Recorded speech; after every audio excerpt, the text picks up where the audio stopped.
tick. Well, now it's almost 12 o'clock and I'm here in a stew. Should I stay or go back home? I don't know what to do. One thing that I know for sure, that girl and I are through. Still hearing tick-tock, tick, tick-tock, tick-tock, tick, tick-tock, tick-tock, tick, tick-tock, tick-tock, tick-tock, tick-tock, tick-tock, tick-tock.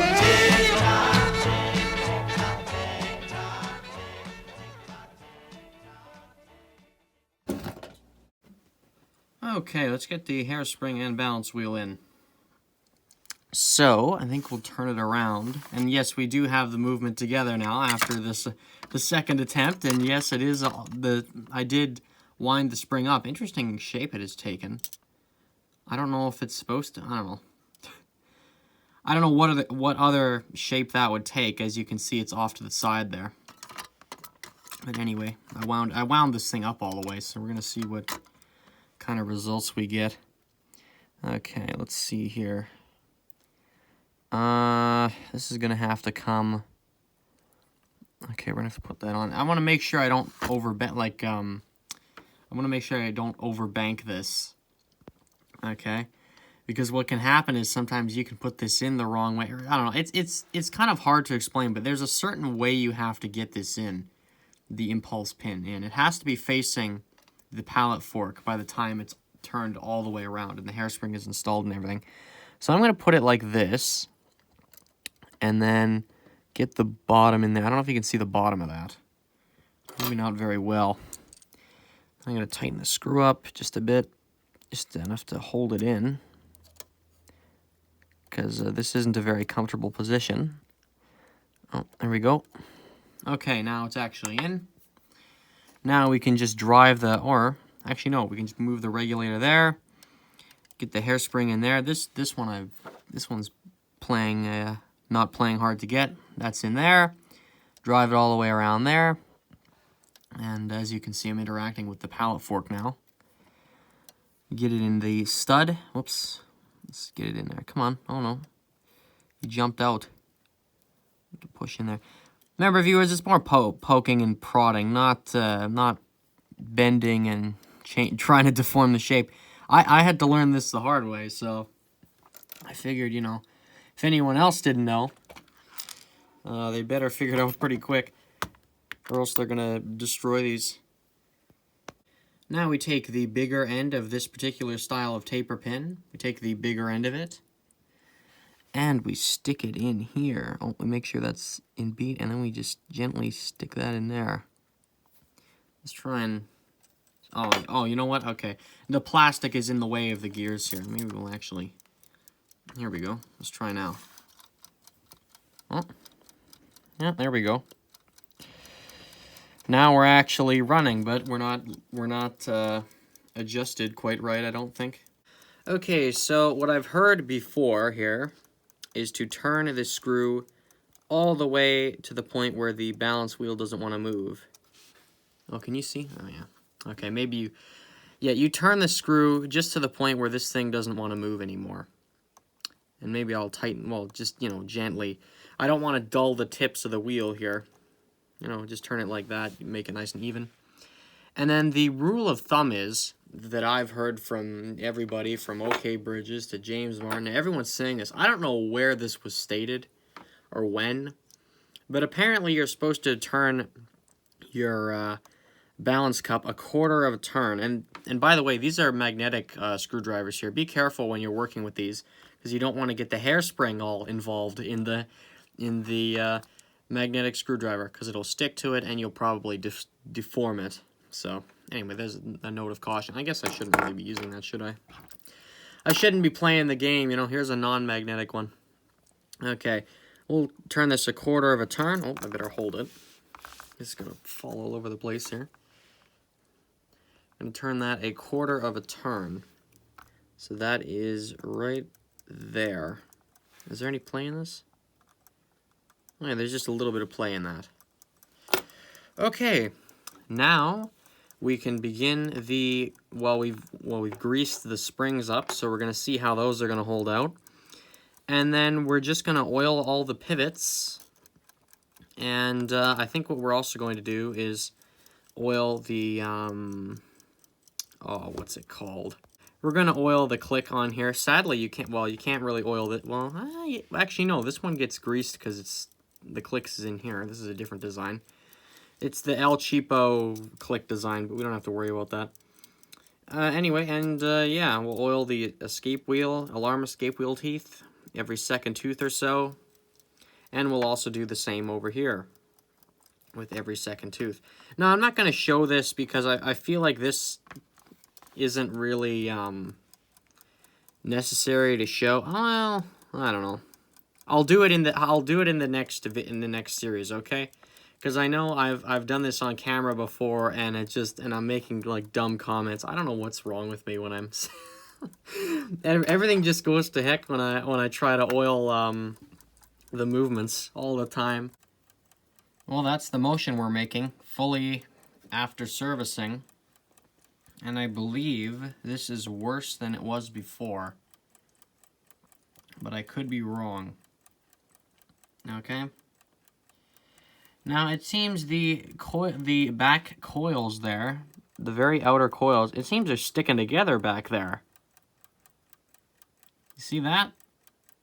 That doesn't look quite right. So, I think what we'll do... Actually, viewers, you can forget what I just said. We've just repinned... well, I mean, you know... There's nothing necessarily wrong with the way I pinned the hairspring up on camera. Following those guidelines and stuff, you'll get it right. And sometimes, you know, in this case, I actually had to... well, just to make sure I wasn't jumping to conclusions here or something. Took the taper pin out and repinned it in a different position slightly. And now we're flying along. Look at the way that's breathing too. Those coils at the inner coil or the outer coils are still a little bit close together, but you know, that's pretty good running right there. So I'd say that's definitely how it was running before. So with this in mind, or with this happening, now we can install the alarm mechanism. Oh, and also viewers, I tested the regulator on this thing, the speed regulator, and it works great, so that's just fine. But to get our alarm mechanism all set up here, we actually have to take this one screw out. This is the only one we'll have to take off. And there's a spring that actually goes in right underneath here. Oh, it goes right there. There it is. Now we'll just put our screw back. Yeah, I generally forget this, you know. This particular one. This particular one I generally forget about because of where it is and how it uses one of the pillar screws to actually, you know, hold itself in. So, I just don't think of it when I'm working on these. Next thing we'll do is get our double D, the bigger double D washer. I'll just stick it in there. Just anywhere, well, right there, right there where it's worn. Actually, I see that, yeah, there's a worn spot there. I'm gonna just put a little bit of oil in there, just so, you know, just in case. I don't know if this necessarily needs it or not, but it could probably help with that. Yeah, I could definitely use a little bit of something.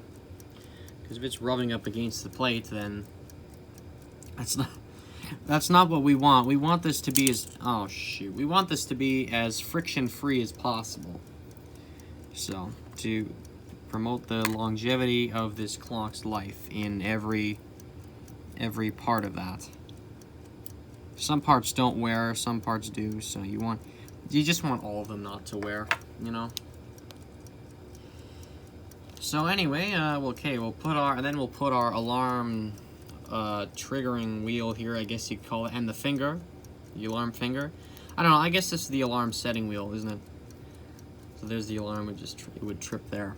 We'll stick that through this hole here, past the hammer, and in there. Oops.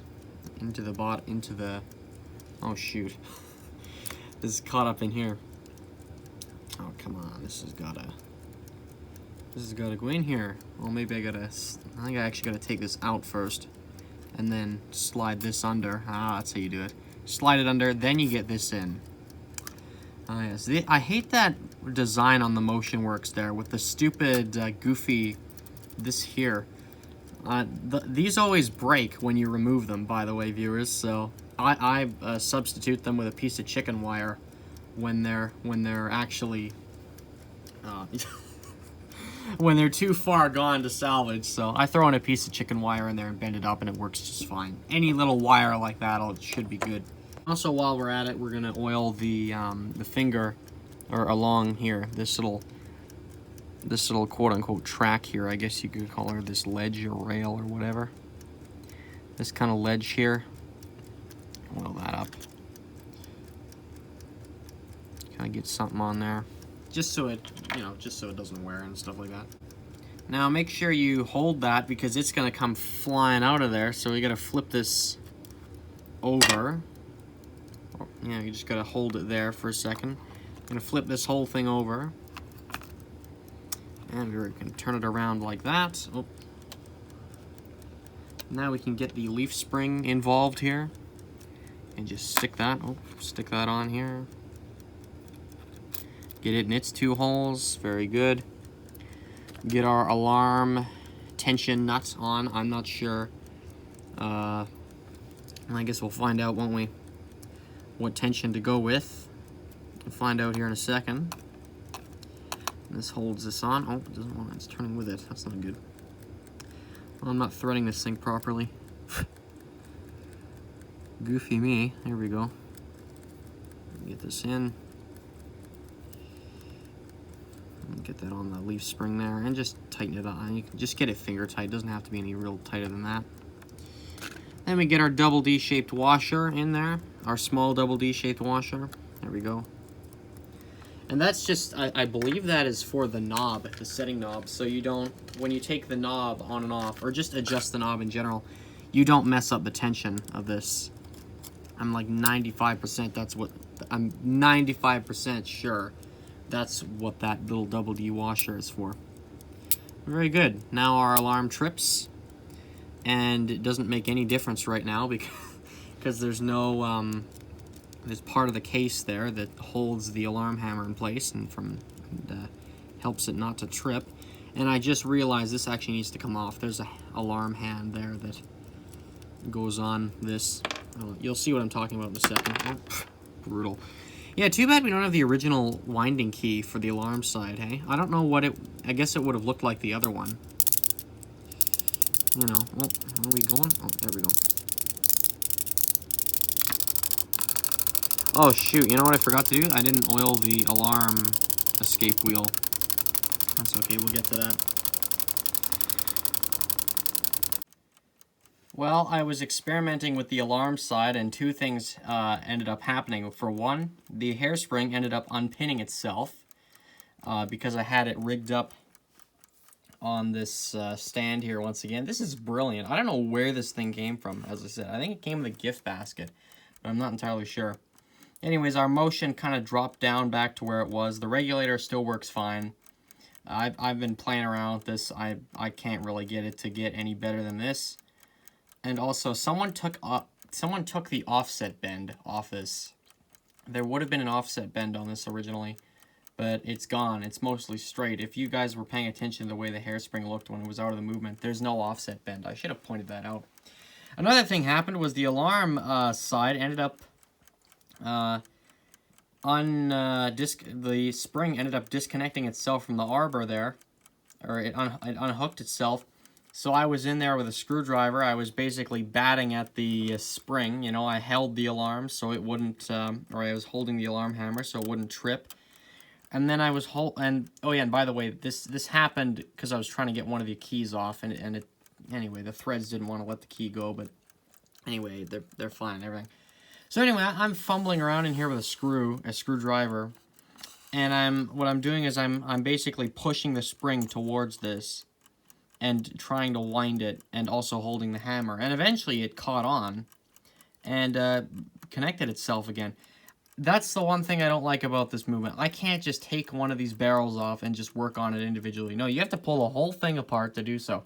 So, you know, it's great that happened. because I would have had to pull this apart for a third time. Also, one thing we kind of forgot about in all the excitement was we didn't put the bell on, so let's do that now. So this just mounts to the side of the movements. Oh. And through those two holes there. No, the bell is not part of the case on this one. Oh, it's actually part of the, it's an individual piece. And if you oil the movement, if you overdo it, it tends to become an oil pan as well.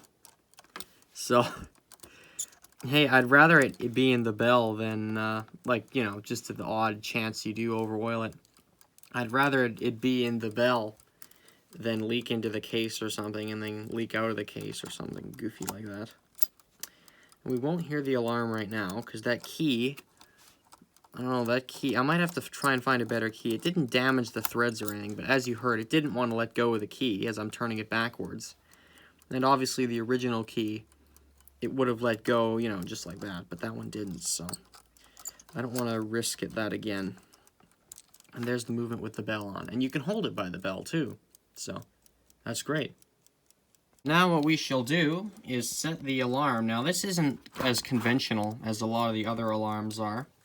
As you can see, the dial's on the back, not on the actual clock dial. So we gotta do this a little differently, okay?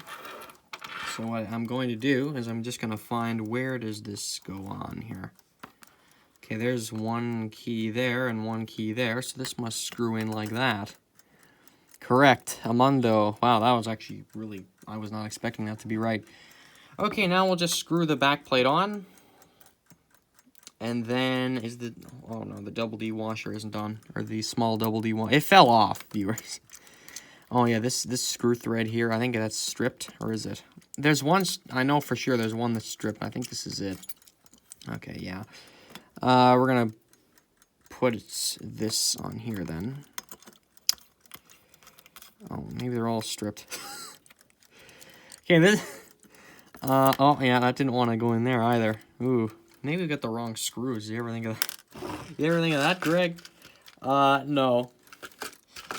Okay, well, hold on. Let's take this off. Where does this go, then? Where does this screw go? I know that spring there, that goes for something else, but that double D washer goes with the clock. Maybe this screw doesn't go with this clock. I don't know. I found a few parts lying around on the workbench or on the floor actually, so I just threw them up here. I don't think anything's missing from this. No, I think that just might be a lone screw there off something. Okay, well I was right about the threads being but that's not. I wasn't using the right screw. Okay, let's. Well, of course now we don't get it. First try. Here we go. There we are. Okay, we'll get our screw. We'll get our different screw in. Take two. Oh, I think this thread is still stripped. Doesn't matter what kind of screw in that we put in there. It's still stripped either way. Well, that's not any good. Oh. Okay, we'll put it over here then. Oh, why are these not? I think I've got the wrong screws again. I think the weakest point other than this clock, well, in this clock, the weakest point of this clock here is the Babbitt metal screw threads and, well, pillars here. Because they strip out a lot easier than anything else would. And I think that's stuck again. Yeah, these are mostly stripped. Thankfully, the way the case is designed, there's more threads here to work with, so it's not like you're completely screwed over when when this strips out. And also, this was painted black. I know I mentioned that before, but figured it was worth mentioning again. Okay, this would have been easier if these weren't stripped, because then this could just sit on the back, but apparently that's not the case. No pun intended. Well, there's one that isn't stripped. That's holding the whole thing on here. Okay, we'll put our dial on. Where does this go on here? Okay, we got our dial on here eventually, and it's just, you know, with the held on with those tabs there, which I'm not even gonna bother really bending over again. I don't see much point in that, because it's not like this is some really this movement, oh, so desperately needs those bent back, you know. Well, maybe I will. Actually, you know, because I'm going to be messing with this dial, so I better I better bend them just a little bit. And I'm going to move that a little bit there. Oh. Yeah, this would be easier if those weren't stripped out. Come on, I'm going to bend that in. Yeah, you don't have to go overkill with this, viewers, because then they're going to be harder to bend back in the future. And I think we'll just do the 2 of them, or maybe the 3rd one. Okay, there we go. There's all the tabs bent again. There's the screw just fell out. Okay, we've got absolutely nothing holding this. Oh, well, we've got this, which I think this is loosening up and falling out. Okay, we're gonna make the we've taken the bat wall. It just fell off more or less. We're gonna make this a little tighter. This tension knob here. We're gonna make that tighter. See where that gets us. Okay, viewers, the main goal of this really is to get the tension to a point where the time train, as it's running, doesn't drag the alarm around. And where's the setting hand? Oh, there it is. Of course, I'm losing track of things, viewers. There we go. Now we'll just put that hand on. I'm not sure if there's which way it goes on, if this is the right way or this. I don't know, I think that's probably the right way. I don't think it makes that much of a difference. Screw the knob on. There we go, that's better. So the alarm is set to 3 o'clock, it looks like, almost. Almost 3 anyway. Now, how does this work? I'm working this out for myself here, viewers, as well. Now it goes off at 6. That's interesting. Usually you'd turn it backwards to be able to, or which way would you turn? Oh, no. Oh, there you go. Okay, so you can actually turn this thing backwards in the usual sense here. So once it trips, you turn it, I believe you turn it backwards, and then it'll set the, you can set the alarm to whatever, and then align the hands accordingly. So this is set to 5 o'clock, so this is going to ring at 5 now. So this, we'll put this one on. Nice to deal with only 2 hands for once, even though there is an alarm hand here. Oh. Okay, and then we'll get the minute hand on. Nice blued steel, these. I don't know if this particular size was one that was included on either Baby Ben or Big Ben. I don't know. It doesn't look... This size looks different than all the other ones. I'm pretty sure it's smaller than a Big Ben set of hands, but it's also larger than a Baby Ben, so I don't know. Maybe the sleep meters had some kind of exclusive hands or something. Okay, let's see here. Okay, let's set it to 1 o'clock. How about that? Then, of course, the time develops, or time goes by. And we're at, oh, where's 1 o'clock? Here we go. Well, I was kind of close anyway. I guess we could just adjust this, oh, a little bit. Take this hand off, move it back to the 12. And there we go. Now I'll mess around with this for a little bit more. Okay, so I've been playing around with this for a few minutes, and now I've got this to how I want it to be, or now I've got it right, so that's good. And now we can put our case back together. We can just lay the case down like that. I believe we can stick the glass, wait a minute, how does this work again? You stick the glass in, and then I'm not sure. I know that wasn't very smooth because I'm holding this thing. I don't want the tension and whatnot to get all screwed up. I think, yeah, this goes on like this. I'm pretty sure.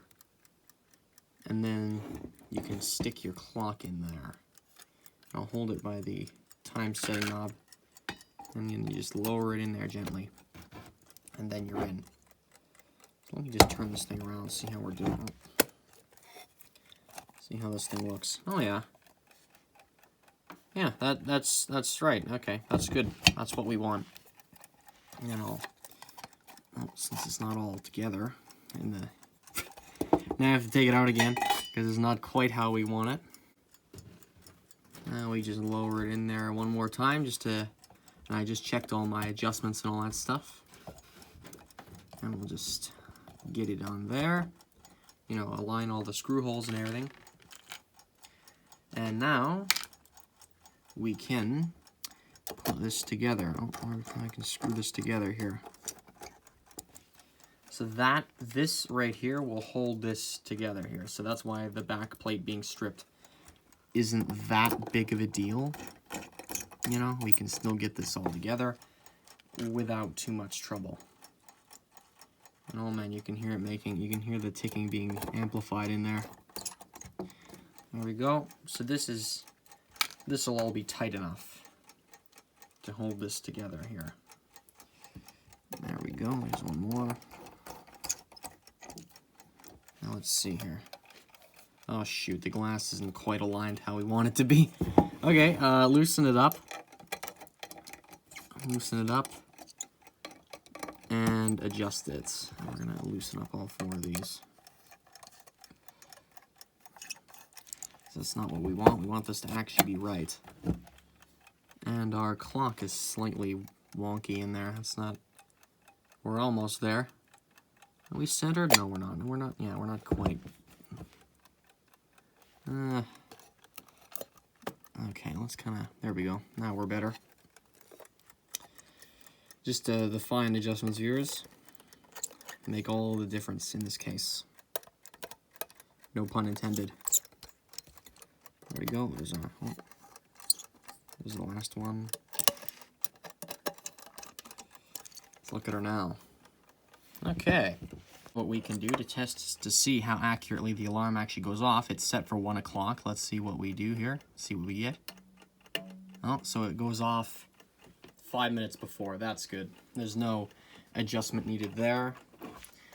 We got our time setting key. You know, no frills there.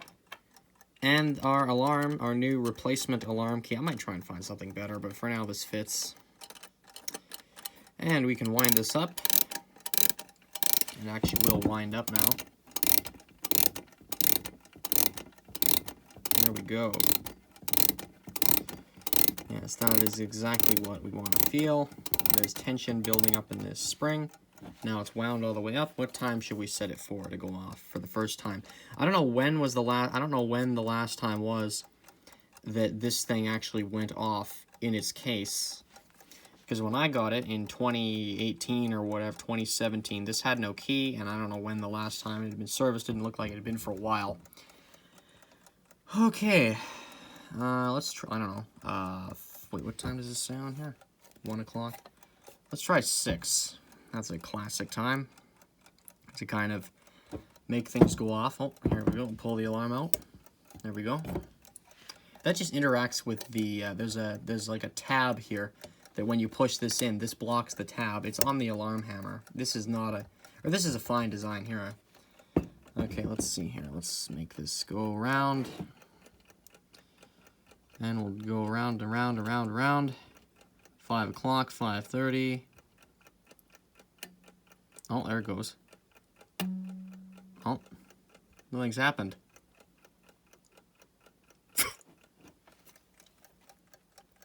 That's interesting. Are you sure you said it right, Greg? Sorry, viewers, a little anticlimactic. I had to take it out of the case one more time. The bell, I had the alarm hammer in a really weird position, and I just quickly adjusted it there, and that solved it, so. Okay, let's try and ring this again here.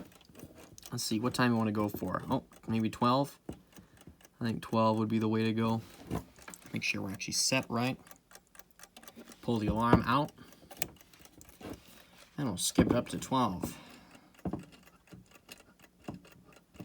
Let's see here.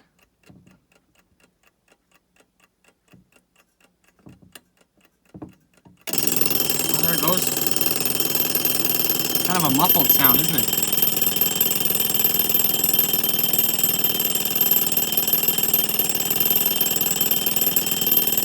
Sounds like a lawnmower.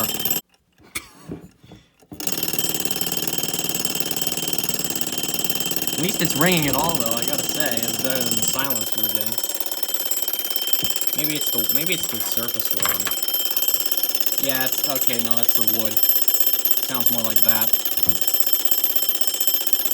Well, that's very good. This alarm has been heard for the second time in, like, I don't know, 20, 30, 40 years. I don't know when the last time this was messed with, other than 2 months ago. But now we have the alarm actually running. Very good.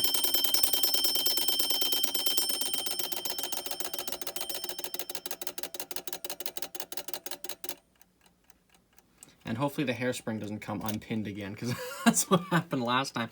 We put it in there a little more aggressive, well, just a little firmer this time. And let's just see here. Let's try one more time. 3 o'clock. Let's go to 3 o'clock here. Just to see here one more time, just how accurate we actually are. We can wind her up. Oh.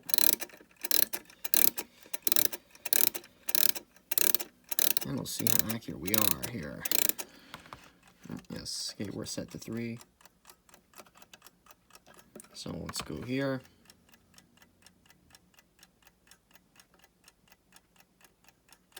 Oh. Oh, we're a little bit later than I'd like it to be. About 10 minutes. Okay, maybe we can adjust that just a little bit.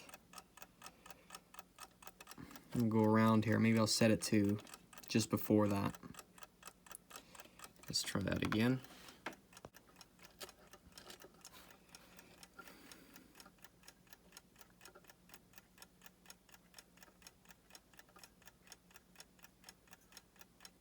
Oh, maybe. Oh, you know what I've done? Oh, maybe. Wait a minute. How have I done this here? Is this?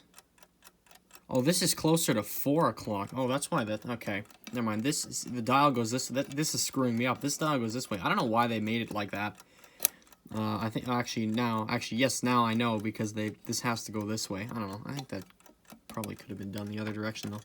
See, if you want it to go right before 3 o'clock, you got to do it like right over, or for instance 2 o'clock. You want it to go right before 2, then you have to set it up here. Actually, you know what? I'm gonna skip to like.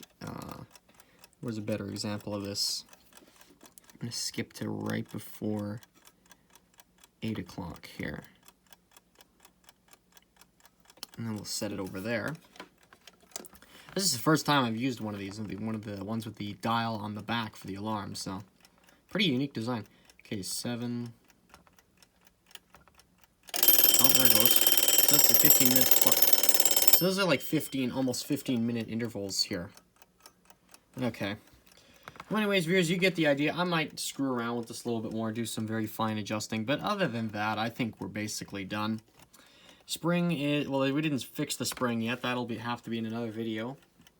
But other than that, we're all set. I just have to maybe do a little bit more hand adjusting, and then we'll probably be good there. But anyways, viewers, thank you for checking out this little series here. I hope this wasn't too boring or long or poorly explained for you. It was a bit of a, well, slight learning curve for me, but not really. And yeah, we'll leave this all here for now, and we'll see you in the next. Well, we won't see you in the next part. Hopefully nothing else goes wrong. We'll see you in the next video.